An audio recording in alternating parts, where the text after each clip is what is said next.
Good morning to everyone, welcome to Babi enjoy magic. আজকের ব্লগটা বিয়ে বাড়ি নয়, না না, আজকে একটু গান শোনো তোমরা। এটা একটা মিক্সড ব্লগ আসছে। সেদিনকে প্রোগ্রামে গিয়েছিলাম, ভীষণ সুন্দর সুন্দর গান হচ্ছিল। তো বেসিক্যালি আমি সব গানগুলো দিচ্ছি না, অল্প কিছু দিচ্ছি। আর এখানে কোনো চাপও নেই, কপিরাইটের প্রবলেম কিচ্ছু নেই। সো তোমরা একটু গানগুলো শোনো, আর তার সাথে সাথে দেখো আমরা কিভাবে দিনটাকে এনজয় করলাম। আর হ্যাঁ, এটা কিন্তু সন্ধ্যেবেলায় ছিল।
ওরে বাবা, এটা তো এক্সপেক্ট করি না একদমই। প্রোগ্রাম দেখতে গিয়ে একদম সন্ধেবেলায় টিফিন দেখো কি, চপ, বেগুনি, শসা, পেঁয়াজ, লঙ্কা, আর তার সাথে মুড়ি।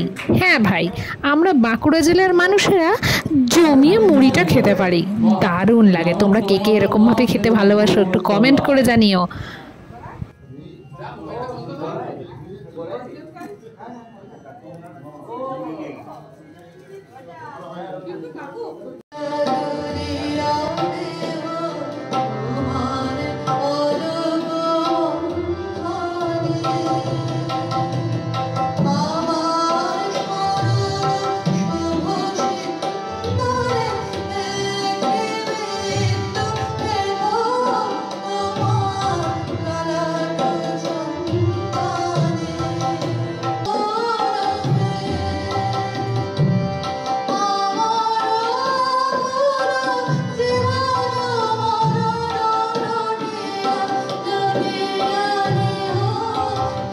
ইনি হলেন আমাদের বিষ্ণুপুরের রামশরণ সঙ্গীত মহাবিদ্যালয়ের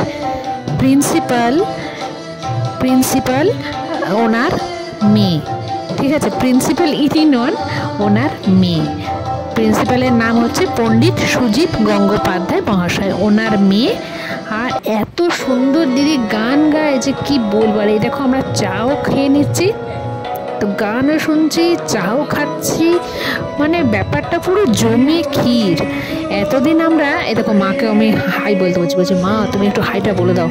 যাই হোক, তো এতদিন আমরা বিষ্ণুপুরে যারা থাকি, বিষ্ণুপুরবাসীরা, তারা সবসময় যে কোনো উৎসব অকেশন অনুষ্ঠান মানেই প্রিন্সিপালের গান আমরা শুনি। কিন্তু প্রিন্সিপালের মেয়ে যে এত সুন্দর গায় সত্যি কখনো জানতাম না। যাই হোক, আমাদের প্রোগ্রামটা শেষ, আমরা ওখান থেকে বেরোচ্ছি। বেরোনোর সময় দেখো এখানে কিছু কিছু জিনিস তোমাদেরকে একটু দেখিয়ে দিচ্ছি। এটি খুব ভালো লাগছে।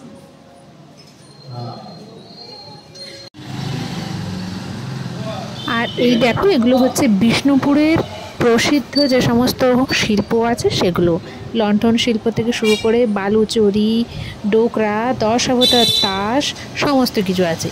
তো চলো, আজকের ব্লগটা আমি এখানেই শেষ করছি। পুরো ব্লগটা কেমন লাগলো অবশ্যই জানাবে। আর এই যে যারা নিউ সাবস্ক্রাইবার, হ্যালো তোমাদেরকে, thank you so much for watching.